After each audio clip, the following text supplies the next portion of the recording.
Chapter 1. The Beginning of Things. They were not railway children at the beginning. They lived with their father and mother in London. There were 3 of them. Roberta, she was always called Bobby, and was the oldest. Next came Peter, who wanted to be an engineer when he grew up.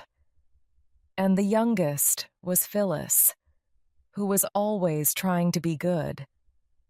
Mother was almost always at home, ready to play with the children or to read to them.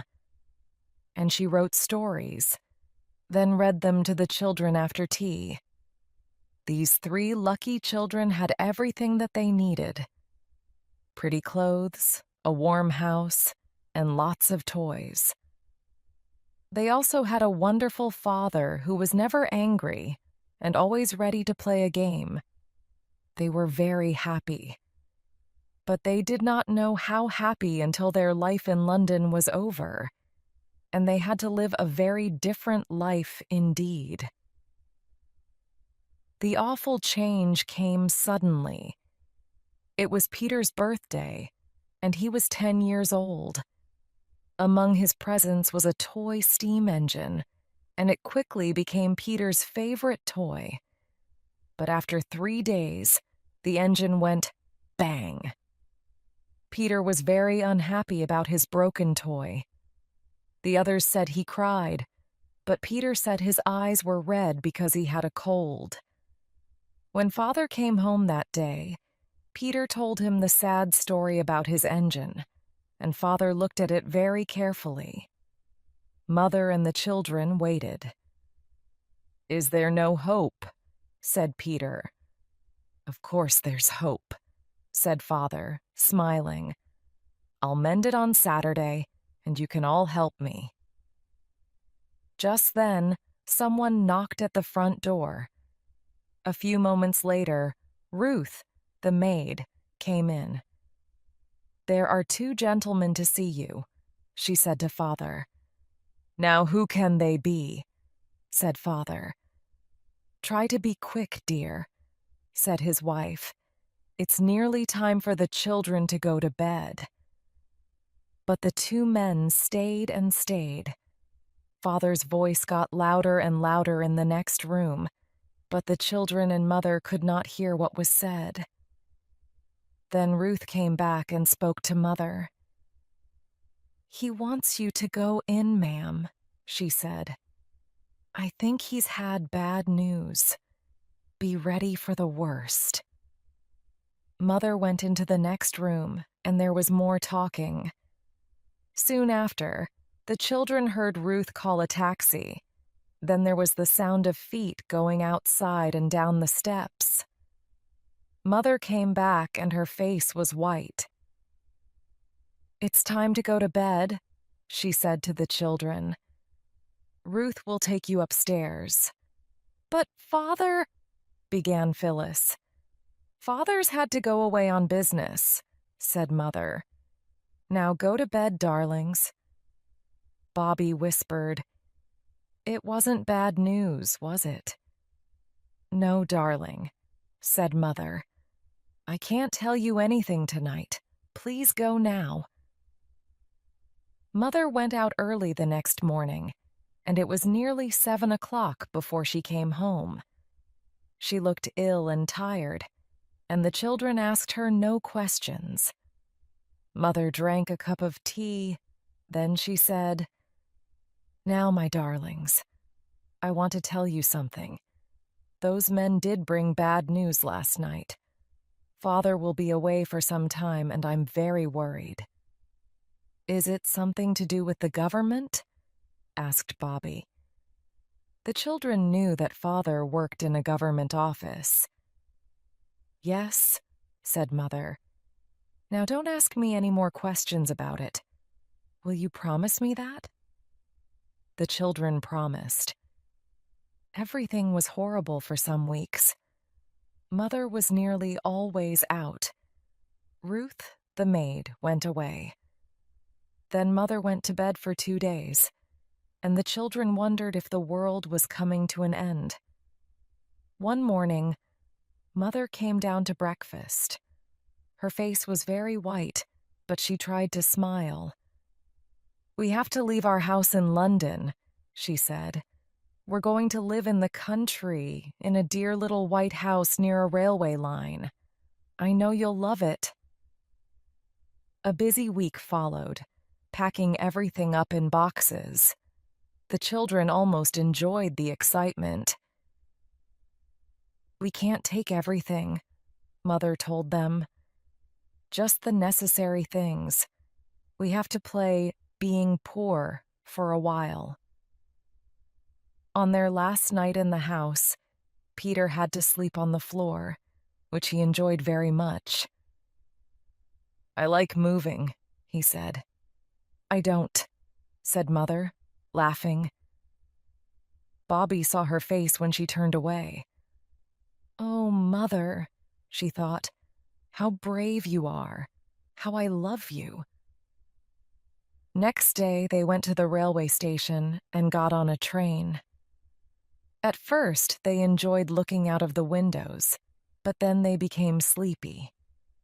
Later, Mother woke them. "Wake up, dears," she said. "We're there." There were no taxis, and a man with a cart took their boxes. The children and Mother walked behind the cart along a dark, dirty road, which seemed to go across the fields. After a while, a shape appeared in the darkness. "There's the house," said Mother. The cart went along by the garden wall and round to the back door. There were no lights in any of the windows. "Where's Mrs. Viney?" said Mother. "Who's she?" asked Bobby. "A woman from the village. I asked her to clean the place and make our supper," said Mother. "Your train was late," said the man with the cart. "She's probably gone home." "But she has the key," said Mother. "It'll be under the doorstep," said the man. He went to look. "Yes, here it is." They went inside the dark house. There was a large kitchen with a stone floor, but there was no fire, and the room was cold. There was a candle on the table, and the man lit it. Then a noise seemed to come from inside the walls of the house. It sounded like small animals running up and down. Then the cartman went away and shut the door. Immediately the candle went out. "Oh, I wish we hadn't come," said Phyllis. Chapter 2. Peter and the Coal. "You've often wanted something to happen," said Mother, lighting the candle again. "And now it has. This is an adventure, isn't it? I told Mrs. Viney to leave our supper ready. I suppose she's put it in the other room. Let's go and see." They looked in the other room but found no supper. "What a horrible woman," said Mother. "She's taken the money, but got us nothing to eat at all." "Then we can't have any supper," said Phyllis unhappily. "Yes, we can," said Mother. "We can unpack one of the boxes. There's some food from the old house." They found candles in the box, and the girls lit them. Then Bobby fetched coal and wood and lit a fire. It was a strange supper: tomatoes, potato chips, dried fruit, and cake. And they drank water out of teacups. After supper, they put sheets and blankets on the beds. Then Mother went to her own room. Very early next morning, Bobby pulled Phyllis's hair to wake her. "Wake up," she said. "We're in the new house. Don't you remember?" They wanted to surprise their mother and get the breakfast ready, but first they went to look outside. The house seemed to stand in a field near the top of a hill, and they could see a long way. "This place is much prettier than our house in London," said Phyllis. They saw the railway line at the bottom of the hill and the big black opening of a tunnel. Further away, they could see a high bridge between the hills, but the station was too far away to see. "Let's go and look at the railway," said Peter. "Perhaps there are trains passing." "We can see them from here?" said Bobby. So they sat down on a big, flat, comfortable stone in the grass. And when Mother came to look for them at 8 o'clock, they were asleep in the sun. "I've found another room," Mother told them. "The door is in the kitchen. Last night we thought it was a cupboard." There was a table in the little square room, and on the table was their supper. "There's a letter from Mrs. Viney," explained Mother. "Her son broke his arm and she went home early.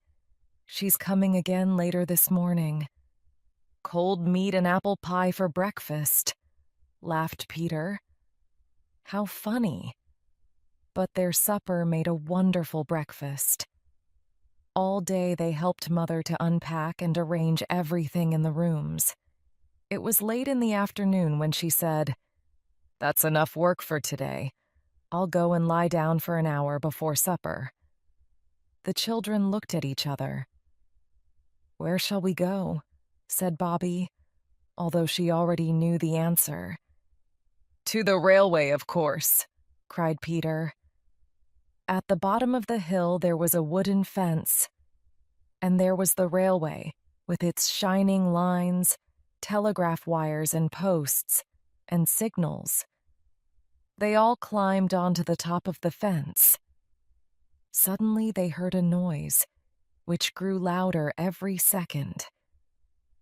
They looked along the line towards the dark opening of the tunnel. The next moment, the railway lines began to shake, and a train came screaming out of the tunnel. "Oh," said Bobby, when it had gone, "it was like a great wild animal going by." "It was very exciting," said Peter. "I wonder if it was going to London," said Bobby. "London is where Father is." "Let's go down to the station and find out," said Peter.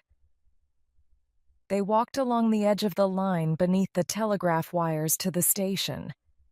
They went up onto the platform and took a quick look into the porter's room. Inside, the porter was half asleep behind a newspaper. There were a great many railway lines at the station. On one side of the big station yard was a large heap of coal, which the steam trains used for their engines.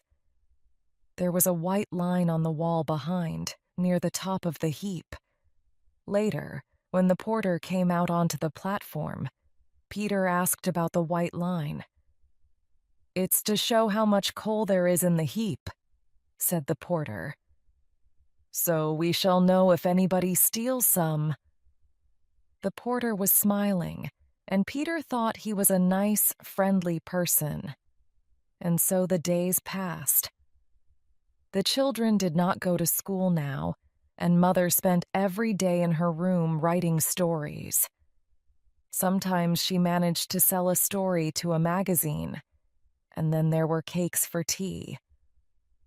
The children did not forget their father, but they did not talk about him much, because they knew that Mother was unhappy. Several times, she had told them that they were poor now, but it was difficult to believe this because there was always enough to eat, and they wore the same nice clothes. But then there were 3 wet days when the rain came down, and it was very cold. "Can we light a fire?" asked Bobby. "We can't have fires in June," said Mother. "Coal is very expensive." After tea, Peter told his sisters, "I have an idea. I'll tell you about it later, when I know if it's a good one." And 2 nights later, Peter said to the girls, "Come and help me." On the hill just above the station, there were some big stones in the grass. Between the stones, the girls saw a small heap of coal. "I found it," said Peter. "Help me carry it up to the house." After 3 journeys up the hill, the coal was added to the heap by the back door of the house. The children told nobody. A week later, Mrs. Viney looked at the heap by the back door and said, "There's more coal here than I thought there was." The children laughed silently and said nothing. But then came the awful night when the station master was waiting for Peter in the station yard. He watched Peter climb onto the large heap of coal by the wall and start to fill a bag. "Now I've caught you, you young thief," shouted the station master, and he took hold of Peter's coat. "I'm not a thief," said Peter, but he did not sound very sure about it. "You're coming with me to the station," said the station master. "Oh, no," cried a voice from the darkness. "Not the police station," cried another voice. "No, the railway station," said the man, surprised to hear more voices. "How many of you are there?" Bobby and Phyllis stepped out of the darkness. "We did it too," Bobby told the station master. "We helped carry the coal away, and we knew where Peter was getting it." "No, you didn't," said Peter angrily. "It was my idea." "We did know," said Bobby. "We pretended we didn't, but we did." The station master looked at them. "You're from the White House on the hill," he said. "Why are you stealing coal?"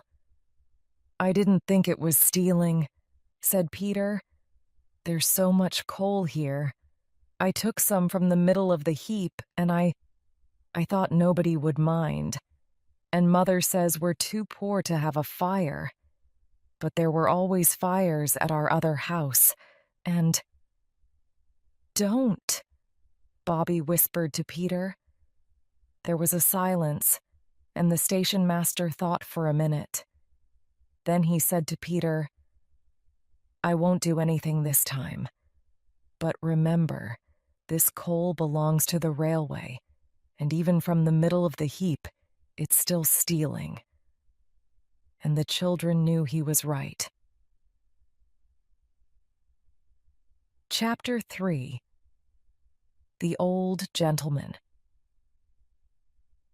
The children could not keep away from the railway, and they soon got to know the trains that passed by. There was the 9th of 15 and the 10th of 7, and the midnight train that sometimes woke them from their dreams. One morning, they were sitting on the fence, waiting for the 9th of 15, when Phyllis said, "It's going to London, where Father is. Let's all wave as it goes by. Perhaps it's a magic train and it can take our love to Father." So when the 9th of 15 came screaming out of the tunnel, the 3 children waved, and a hand waved back. It was holding a newspaper, and it belonged to an old gentleman. The old gentleman traveled on the 15th of September every day. He had white hair and looked very nice, and soon they were waving to him every morning. They pretended he knew Father, and that he was taking their love to him. At first, they did not visit the station. After the trouble with the coal, Peter was afraid of seeing the station master again. But then he did see him, on the road to the village one day. "Good morning," said the station master, in a friendly way. "Gee, good morning," said Peter.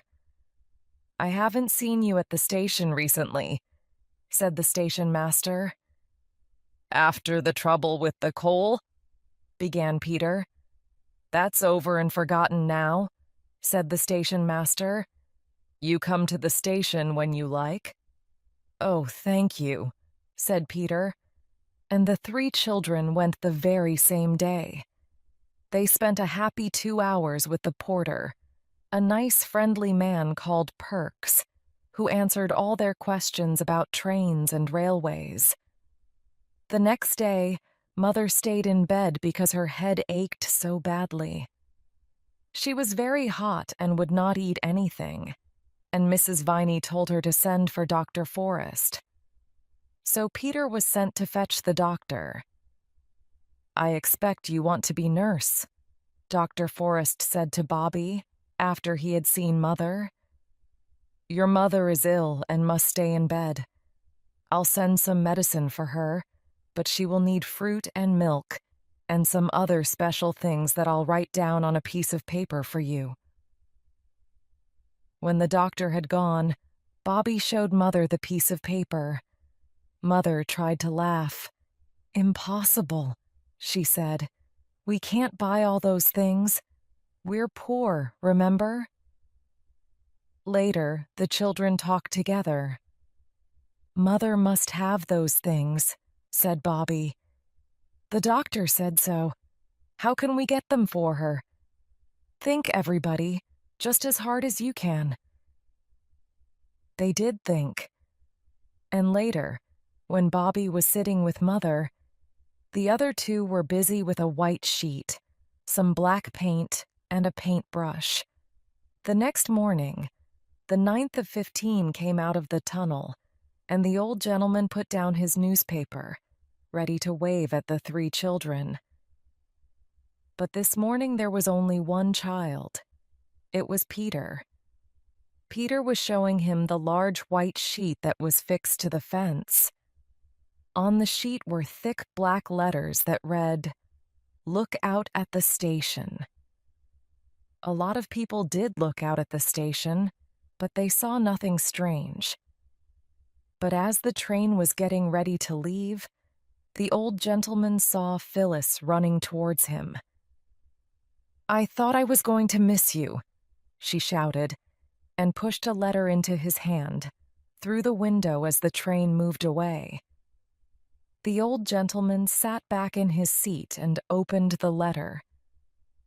This is what he read. "Dear Mr. We do not know your name. Mother is ill, and the doctor says we must give her these things at the end of the letter, but we haven't got enough money to get them. We do not know anybody here except you, because Father is away and we do not know his address. Father will pay you, or if he has lost all his money, Peter will pay you when he is a man. We promise it. Please give the things to the station master, because we do not know which train you come back on. Tell him the things are for Peter, the boy who was sorry about the coal, then he will understand. Bobby, Phyllis, Peter. Written below the letter were all the things the doctor had ordered, and the old gentleman read through them. His eyes opened wide with surprise, but he smiled. At about 6 o'clock that evening, there was a knock at the back door. The 3 children hurried to open it, and there stood Perks, the friendly porter, with a large box. He put it on the floor. "The old gentleman asked me to bring it," he said. Perks left, and the children opened the box. Inside were all the things they had asked for, and some they had not. Some wine, 2 chickens, 12 big red roses. And there was a letter. "Dear Bobby, Phyllis and Peter, here are the things you need. Your mother will want to know where they came from. Tell her they were sent by a friend who heard she was ill. When she is well, you must tell her all about it, of course.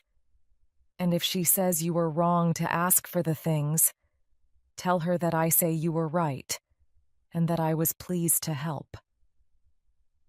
The name at the bottom of the letter was G.P. something. The children could not read it. "I think we were right," said Phyllis. Of course we were right, said Bobby. I hope Mother thinks we were right too, said Peter. But he didn't sound very sure. Chapter 4. Bobby's Ride. About 2 weeks later, the old gentleman saw another white sheet with black letters when he looked out of the train. It said, "She is nearly well. Thank you." Then it was time for the children to tell Mother what they had done. It was not easy, but they had to do it. And Mother was very angry indeed. Now listen, it's true that we're poor, she told them, but you must not tell everyone. And you must never, never ask strangers to give you things. We didn't mean to be bad, Mother, cried Bobby. We're sorry, said Phyllis and Peter, crying too. Soon Mother was crying with them. I'll write a letter to the old gentleman and thank him, she said. You can give it to the station master to give him. Now we won't say any more about it. The day after the children took the letter to the station, it was Bobby's birthday. In the afternoon, she was politely told to go out until tea time. You mustn't see what we're doing, said Phyllis. It's a surprise. Bobby went into the garden, and then she walked across the fields. When she came back, Phyllis and Peter met her at the back door. They were very clean and tidy, and Phyllis was wearing her prettiest dress. There was just enough time for Bobby to make herself tidy before they called her into the front room. Mother, Peter, and Phyllis were standing near the table, and there were 12 lighted candles on it, one for each of Bobby's years. The table was covered with beautiful flowers from the fields and garden, and there were some interesting little boxes, too. Happy birthday, Bobby, they shouted happily. Open your presents. They were very nice presents. There was a pretty handkerchief with flowers on it from Phyllis. A lovely little silver brooch of Mother's, shaped like a rose, which Bobby had loved for years. There were 2 blue glass vases from Mrs. Viney, and there were 3 birthday cards with pretty pictures. This is my present, said Peter, putting his toy steam engine on the table.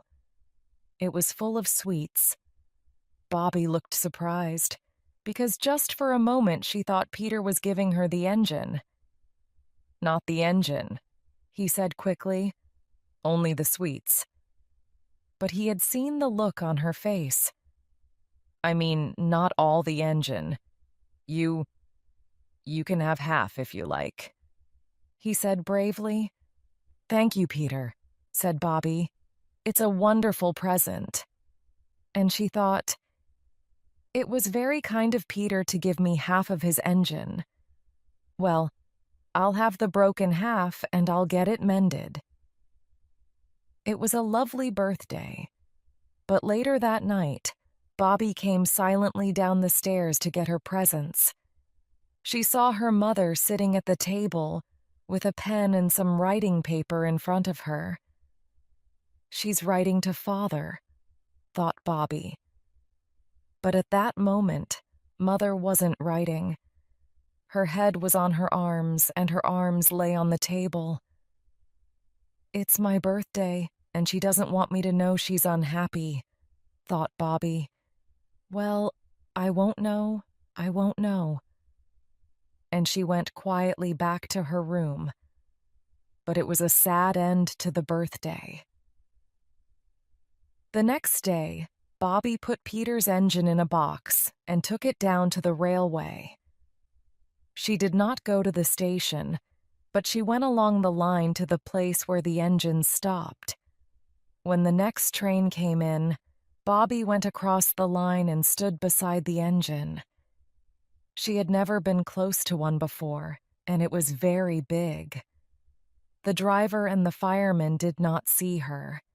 They were talking to Perks, the porter, who was on the other side of the line. "Excuse me?" began Bobby, but the men did not hear her because the engine was making a lot of steam and noise. Bobby climbed onto the step of the engine, but at that moment, the train began to move. Bobby fell inside, onto a heap of coal. "Help!" she cried. But still the men didn't see or hear her. "I shouldn't be here," she thought, as the train went faster. "I'll be in terrible trouble." She put out a hand and touched the nearest arm, and the driver turned round quickly. "What are you doing here?" he shouted, and Bobby began to cry. This seemed to worry the two men, and they took several minutes to calm Bobby down and to stop her crying. Then the fireman said, "Now tell us why you're here. It's not every day a little girl falls into our steam engine." Bobby picked up the box with Peter's toy engine inside it. I wanted to ask if you could mend this," she explained, and took the engine out of the box. "Everybody on the railway seemed so good and kind. I didn't think you'd mind." The driver took the little engine, and the two men looked at it silently, not speaking for several minutes. Bobby waited. "What do you think, Jim?" said the driver at last. "Can we help the little lady?" The fireman smiled. "I should think we can." "Oh, thank you," said Bobby. "But now we must make sure that you get home safely," said the driver. Bobby stayed on the train until it reached Stackpool Junction. She asked the two men all about driving a steam train, and they showed her the automatic brake and the little clock faces that told them how much steam the engine was making. It was all very interesting. At Stackpool Junction, the two railwaymen put her on another train and sent her home. Bobby was back in time for tea. "Where have you been?" asked the others. "To the station, of course," said Bobby, but she would not say another word. It was some weeks before Bobby took her brother and sister to meet the friendly engine driver and fireman. The two children were very surprised, and Peter was very excited when he saw his engine, now as good as new again. And only then, as the three children walked home again, did Bobby tell the others about her adventures on the engine of the steam train. Chapter 5. Saving the Train. One day, the children were walking by the fence along the top of the hill beside the railway line. The line here ran through a deep little valley, and the hillside on both sides of the line was very rocky. But among the rocks, grass and flowers grew, and many small trees. Phyllis stood by the fence and looked down to the lines at the bottom.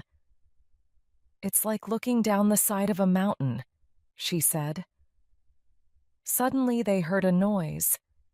It was soft, but very clear, and slowly began to get louder. "Look at the tree over there," cried Peter. The girls looked and saw a tree moving slowly downwards on the opposite side of the railway line. "It's magic," said Phyllis. "I knew the railway was magic. Look, some other trees are moving too." They watched as the trees moved on, grass and stones moving with them. Then a big rock began to move as well, and suddenly half the hillside was moving. A second or two later, everything came crashing down in a big heap on the railway line below. "It's right across the line," said Phyllis, feeling a little frightened now. Yes, said Peter slowly. And the November 29th hasn't gone by yet. We must let them know at the station, or there will be an awful accident. There isn't time, said Bobby. It's past 11 now. They thought for a moment. We need something red. Then we could go down on the line and wave it, said Peter. Everyone knows that red means danger, and the train would stop. Our petticoats, said Phyllis. They're red. Let's take them off. The girls did this. Then the three of them ran along the line to a corner. When they were round the corner, it was impossible to see the heap of trees and rocks. We'll need some sticks as well, said Peter, taking one of the petticoats. Now. He took a knife from his pocket. You're not going to cut them, are you? Said Phyllis. Yes, cut them, said Bobby. If we can't stop the train, there will be a real accident and people will be killed. They cut the petticoats into 6 pieces and put them onto sticks. Now they had 6 red flags. Next, they pushed 2 of the flags into heaps of stones between the lines. Then Bobby and Phyllis each took one, and Peter took the other 2. They stood ready to wave them immediately the train appeared. It seemed a long time before the railway lines began to shake, and they heard the train coming. Wave your flags, ordered Peter. But don't stand on the line, Bobby. The train came very, very fast. The lines began to shake, and the 2 flags that were pushed into the heaps of stones soon fell over. But Bobby ran across and picked up one of them. The train's not going to stop, she shouted. They won't see us, it's no good. She ran onto the line, waving her 2 flags. Get back, Bobby, shouted Peter. But Bobby did not move from the line. She waved and waved her flags, shouting, Stop, stop, as the big black engine came towards her. It did stop, but only 20 meters from Bobby. Peter and Phyllis ran along the line to tell the driver about the trees and rocks around the corner. But Bobby couldn't move because her legs were shaking too much. She had to sit down on the ground. But they had saved the train. You're brave and clever children, the driver told them. Some weeks later, a letter arrived at the little white house on the hill. It was for Peter, Bobby, and Phyllis, and it said, Dear Sir and Ladies, we would like to say thank you for saving the train and stopping a very bad accident.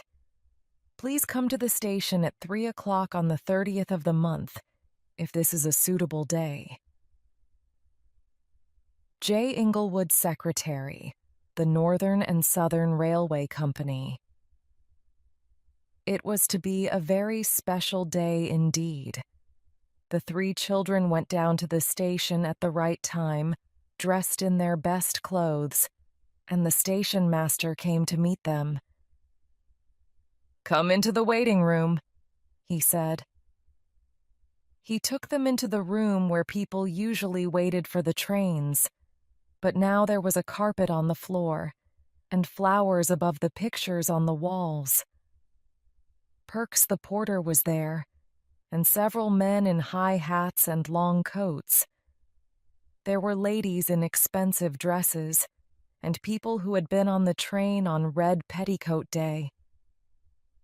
Best of all, their own old gentleman was there, and he came across to shake their hands. Then everybody sat down on chairs, and an important-looking man got up to speak.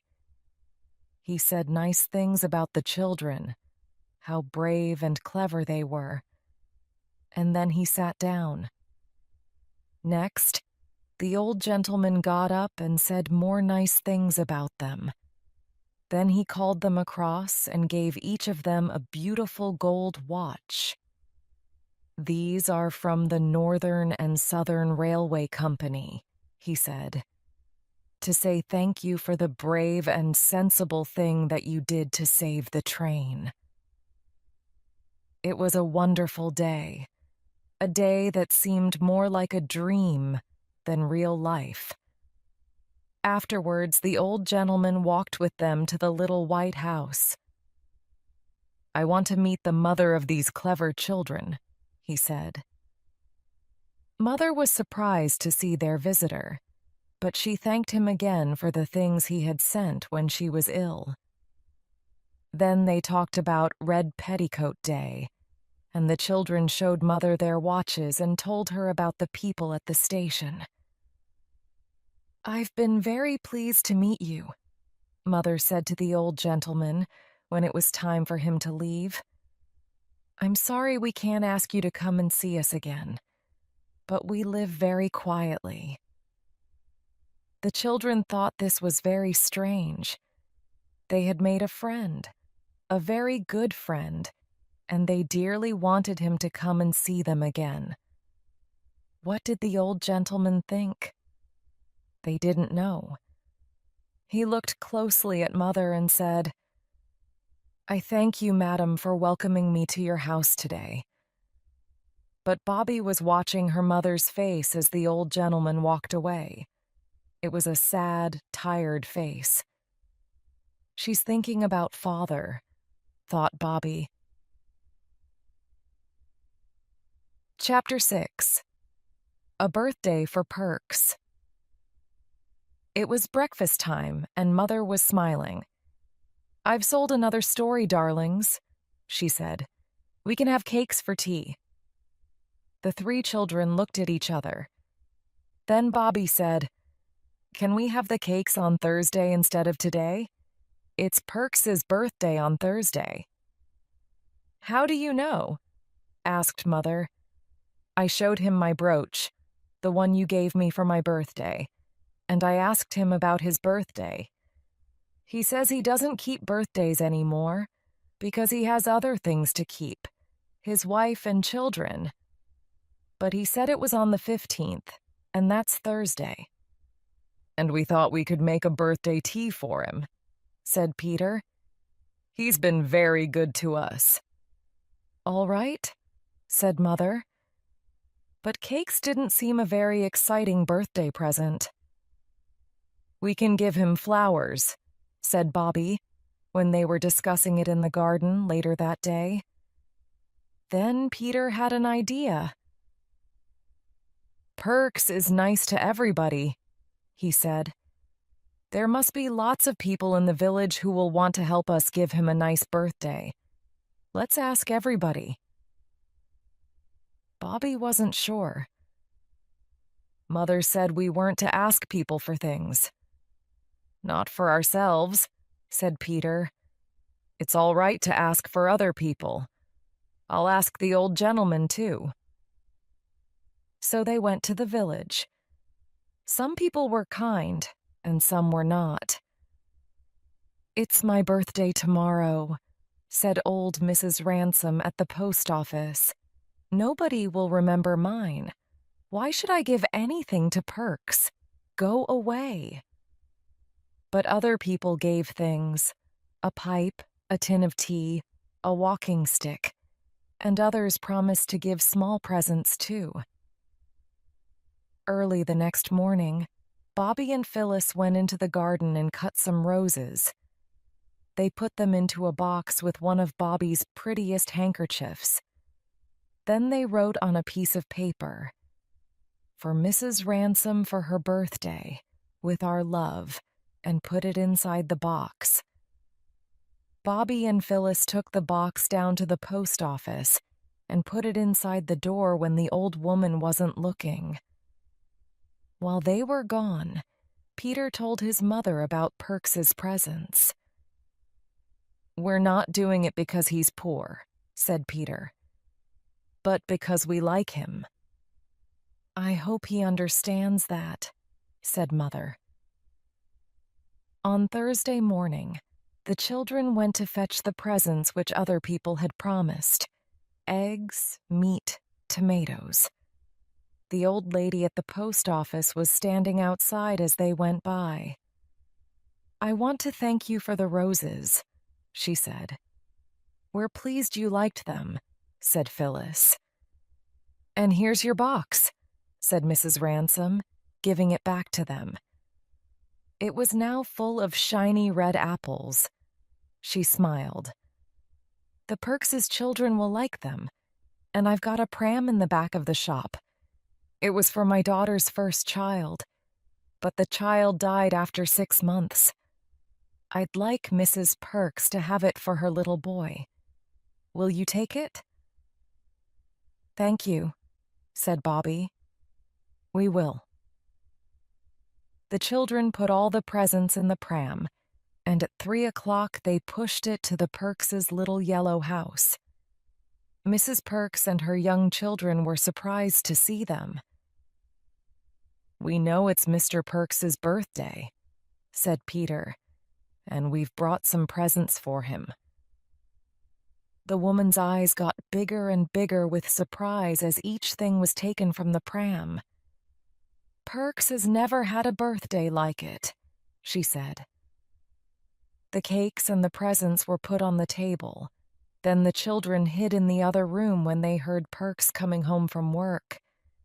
They wanted to surprise him by jumping out and saying, "Happy birthday," after he'd seen the presents. "What's all this?" they heard him say. "What's that pram doing here?" his wife explained, but too quietly for the children to hear. But they heard Perks shout, "I'm not having any of it. We've managed all these years asking people for nothing, and I'm not going to start taking things now. We may be poor, but we don't need charity." Bobby ran into the other room. "We thought you'd be pleased," she cried. "We didn't mean to do anything wrong," said Peter, following her. I'll never be kind to anyone again," said Phyllis, starting to cry. "Don't you understand?" said Perks. "People in the village will laugh at me. Poor Perks. He can't take care of his own family. We have to give him things." "That's what they'll be saying now." "No," cried Bobby. "It's not charity. People were happy to give you birthday presents. The man at the village shop said, 'I'm pleased to give something to Mr. Perks. He always pays his bills.' And the woman at the post office wanted you to have the pram. It was for her granddaughter. But the little girl died." "I'm not sending the pram back, Bert," said Mrs. Perks when she heard this. "So don't ask me to." I won't," said Perks quietly. "And other people said you were kind and polite and hard-working," said Bobby. "They wanted to give you a birthday present. The old gentleman gave Peter a pound for you. He said you were a man who was good at his work. We thought you would like—" "Stop," Perks said suddenly. "I take back every word I said. I don't know if I was ever so pleased. Not only with the presents, but with the kind thoughts of our neighbors. They're the best presents of all, aren't they, Nell?" "They are," agreed his wife happily. Perks looked at the children. "You'll stay to tea, won't you?" he said. "Oh, yes, please," they said. Chapter 7. The Terrible Secret. When the children first went to live at the White House, they talked about Father a lot and were always asking questions about him. But as time passed, their questions seemed to make Mother unhappy, so they stopped asking them. But they never forgot him. Bobby thought about Father often. She knew her mother was unhappy, and she worried a lot about that. And why was Father away for so long? Was there something that Mother wasn't telling them? The answer came on the day she went to the station to fetch the magazines. They were old magazines which people left on trains or in the waiting room. Perks said the children could have them to read, and one day Bobby went to fetch them. "I'll just put some newspaper round them to keep them together," said Perks, and he took an old newspaper from the heap. The magazines were heavy, and Bobby stopped to rest on the way home. She sat on the grass and dropped them beside her.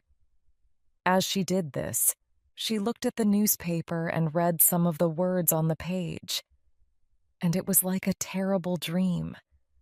She never remembered how she got home, but she went to her room and locked the door.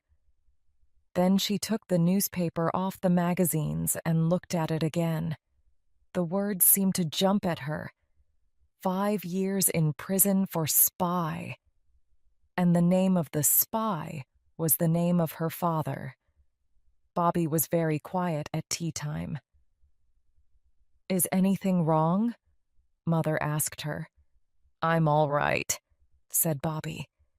But after tea, Mother went up to Bobby's room. "What's the matter?" she wanted to know. For an answer, Bobby took the newspaper from under her bed and showed it to her mother. "Oh, Bobby," cried Mother, "you don't believe it, do you? You don't believe Daddy is a spy?" "No," said Bobby. "He's good and honest, and he's done nothing wrong," said Mother. "We have to remember that." "What happened?" asked Bobby. "You remember the 2 men who came to see Daddy at the old house, don't you?" said Mother. "They said he was a spy, and that he'd sold government secrets to another country. There were some letters in Daddy's desk at his office. When the police saw them, they were sure Daddy was a spy." "But how did the letters get into his desk?" asked Bobby. "Somebody put them there," said Mother, "and that person is the real spy." "Who?" said Bobby. "Who put the letters there?" "I don't know," said Mother. "But the man who got Daddy's job never liked him, and he always wanted Daddy's job." "Is he an honest man?" asked Bobby. "Daddy was never really sure," said Mother. "Can't we explain all this to someone?" said Bobby. "I've tried, but nobody will listen," said Mother sadly. "I've tried everything. There's nothing we can do except be brave and patient. Now we won't talk of this any more, my darling. Try not to think of it. It's easier for me if you can be happy and enjoy things." But Bobby did think about it. She did not talk to Peter or Phyllis, but she wrote a letter to the old gentleman. "My dear friend, you see what is in this newspaper. It is not true. Father never did it. Mother says someone put the letters in Father's desk, and she thinks it is the man who got Father's job. But nobody listens to her. You are good and clever. Can you find out the name of the real spy? It is not Father. Peter and Phyllis don't know he is in prison. Can you help me? Oh, do help me. With love from your friend, Bobby." She put the page of the newspaper with her letter and took it to the station. Bobby asked the station master to give it to the old gentleman the next morning. Now she could only wait and see what happened. Chapter 8. The Boy in the Red Shirt. "The boys from the school in Maidbridge are having a paper chase today," said Bobby the next morning. "Perks thinks they'll go along beside the railway line. We could go and watch." There were men working on the railway line, and the children began by watching them. They almost forgot the paper chase, and were surprised when a voice said, "Let me pass, please." It was the first boy from the school. "He's the hare," explained Bobby. "All the other boys are the hounds, and they have to chase after him." There was a bag under the hare's arm. It was full of pieces of paper, which he dropped behind him for the other boys to follow. They watched as he ran into the black mouth of the tunnel. The workmen watched him too. "He shouldn't go in there," said one. "It's only a game," said another. "Passengers shouldn't cross the line." "He's not a passenger." Then came the hounds, following the pieces of white paper. They came down the steps at the side of the tunnel and disappeared into the darkness. The last boy was wearing a red shirt. "Will they take long to get through the tunnel?" asked Peter. "An hour or more," guessed one of the men. "Let's go across the top of the hill and see them come out the other end of the tunnel," Peter said to his sisters. The tunnel was cut through a hill. They climbed over stones and through narrow openings between trees, and at last they reached the very top of the hill. "It's lovely up here," said Bobby, as she looked across the fields. "It was worth the climb." "The paper chase is worth the climb," said Phyllis. "But hurry, or we'll miss it." But there was plenty of time, and they had to wait at the other end of the tunnel. "Look, here he comes," shouted Peter at last. The hare came very slowly out of the shadows of the tunnel. Soon after came the hounds. They were going slowly too, and looked very tired. "What shall we do now?" said Bobby. "That's not the last," said Peter. "The hound in the red shirt isn't out yet." They waited and waited, but the boy did not appear. The children began to worry, and they climbed down to the mouth of the tunnel. But they couldn't see a boy in a red shirt. "Perhaps he's had an accident," said Peter. "Let's go and look." The tunnel was dark after the sunshine outside, and they walked beside the line. "If a train comes, stand flat against the wall," said Peter. His voice sounded very different inside the tunnel walls. "I don't like it," said Phyllis. There was a low noise on the railway line. "What's that?" said Peter. "It's a train," said Bobby.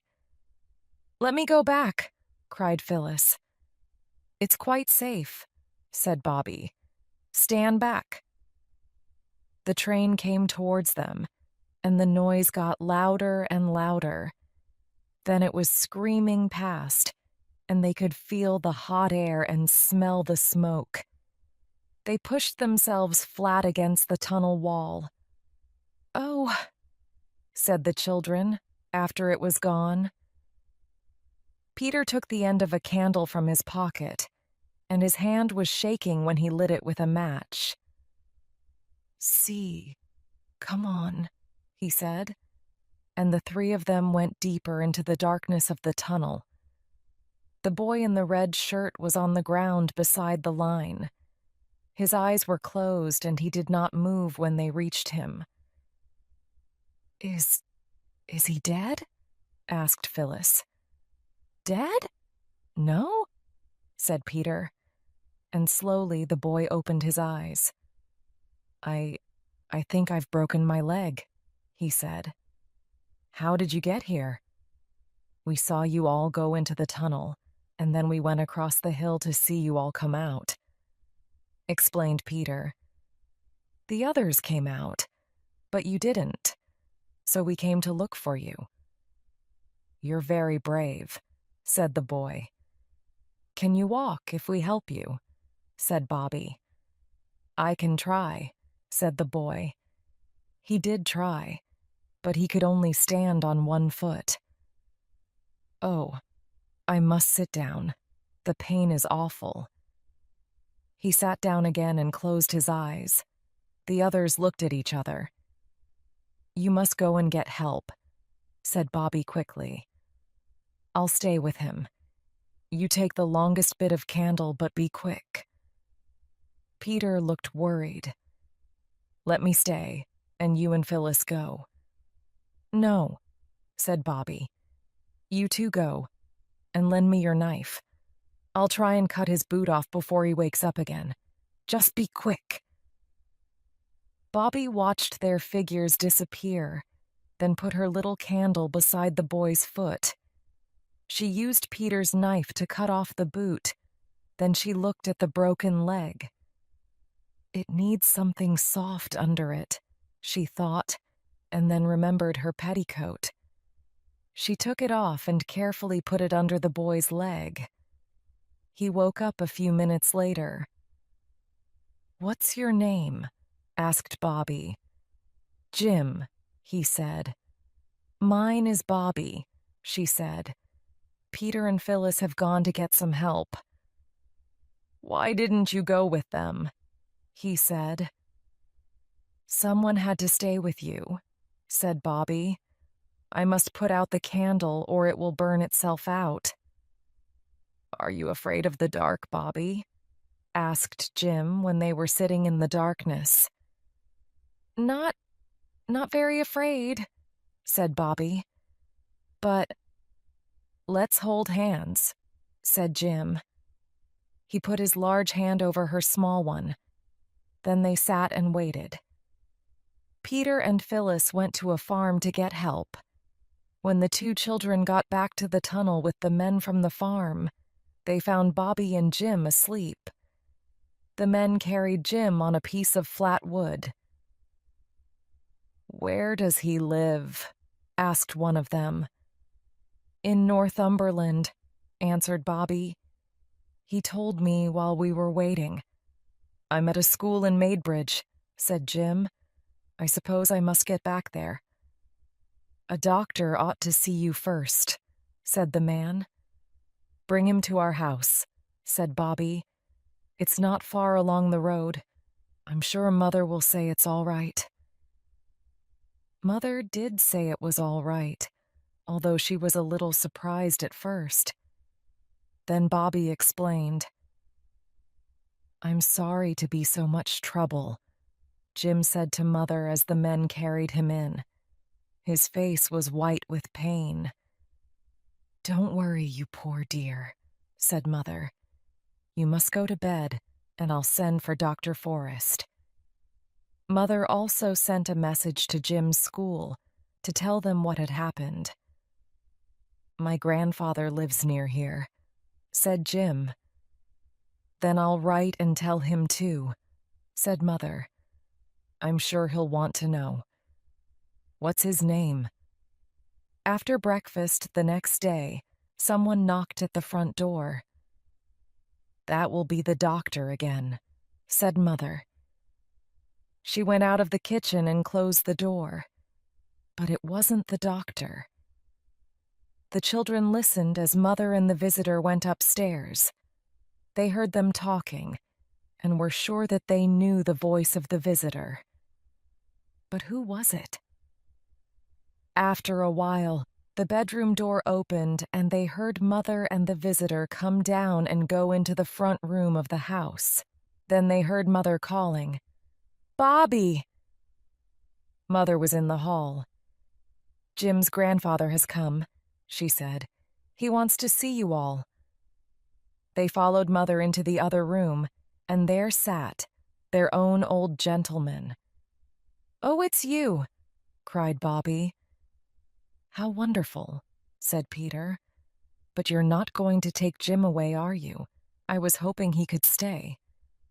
The old gentleman smiled. No, he said. Your mother is very kind. She has agreed to let Jim stay here. I thought of sending a nurse, but your mother was good enough to agree to be his nurse herself. But what about her writing? Said Peter before anyone could stop him. There won't be anything for him to eat if she doesn't write." The old gentleman smiled kindly at Mother. "She has agreed to stop her writing for a while and become head nurse of my hospital." "Oh," said Phyllis. "Will we have to go away from the White House and the railway and everything?" "No, no, darling," Mother said quickly. "The hospital is here, at this house. And my unlucky Jim is the only one needing a nurse," said the old gentleman. "But there will be a maid and someone to cook the meals until Jim is well." "Then will Mother start writing again?" asked Peter. "Perhaps something nice will happen, and she won't have to," said the old gentleman. "Take care of your mother, my dears. She's a woman in a million. Now perhaps Bobby can take me to the door?" The two of them went outside, and the old gentleman said, "I got your letter, my child, but it wasn't necessary. When I read about your father in the newspapers at the time, I began trying to find out things. I haven't done much yet, but I have hopes, my dear. I have hopes." "Oh," said Bobby, crying a little. "But keep your secret a little longer," he said. "You don't think Father did it, do you?" said Bobby. "Oh, say you don't." "I'm sure he didn't," said the old gentleman. Chapter 9. The man at the station life at the White House was never quite the same again. Jim's leg got better and better, and he told them stories about his school. And now Mother was not writing stories every day. She was able to teach the children their lessons. "I wonder if the railway misses us," said Phyllis one day. "We never go and see it now." "It seems ungrateful," said Bobby. "We loved it when there wasn't anyone to play with. And we've stopped waving to the 9th of 15 and sending our love to Father by it." "Let's begin again," said Phyllis. So the next morning, they ran down to the fence and watched the 9th of 15 come out of the tunnel. "Take our love to Father," they cried as they waved their handkerchiefs. The old gentleman waved from his window. And there was nothing strange about that, because he had always waved. But now, hands and handkerchiefs and newspapers waved from every window of the train, and smiling faces looked up at the children on the fence. "Well," said Phyllis. "What does it mean?" said Peter. "Perhaps the old gentleman told the people to wave," said Bobby. But she had a strange feeling inside her, a feeling that something was going to happen. Lessons with Mother were difficult for Bobby that morning. She found it hard to think about them. "What is it, my darling?" asked Mother. "You don't feel ill, do you?" "I don't know," answered Bobby. "Perhaps I'd feel better in the garden." But the trees and the flowers all seemed to be waiting for something to happen. It was one of those quiet September days when everything does seem to be waiting. "I'll go down to the station and talk to Perks," she thought. Everyone seemed to have a newspaper in their hand that morning. Several people waved theirs at Bobby and smiled as she went by. People who never usually waved or smiled at her. How strange, she thought. Perks wasn't anywhere on the platform, and Bobby had only the station cat to talk to. "How kind and friendly everybody is today," she said to the cat. Perks appeared when it was time for the 11:54 to arrive. He had a newspaper, too. "Hello," he said to Bobby. "I saw it in the paper, and I've never been so pleased about anything in all my life. "What did you see in the paper?" asked Bobby. But already the 11th of 54 was steaming into the station, and Perks was looking in all the windows. Only 3 people got out of the train. The first was a woman with 3 boxes of chickens. The second was a woman with a brown suitcase. And the third— "Oh, my daddy!" cried Bobby. That scream went like a knife into the heart of everyone on the train. People put their heads out of windows and saw the tall, white-faced man and the little girl, with their arms around each other. "I knew something wonderful was going to happen," said Bobby as they went up the road. "But I didn't think it was going to be this. Oh, my daddy." "Didn't Mother get my letter?" asked Father.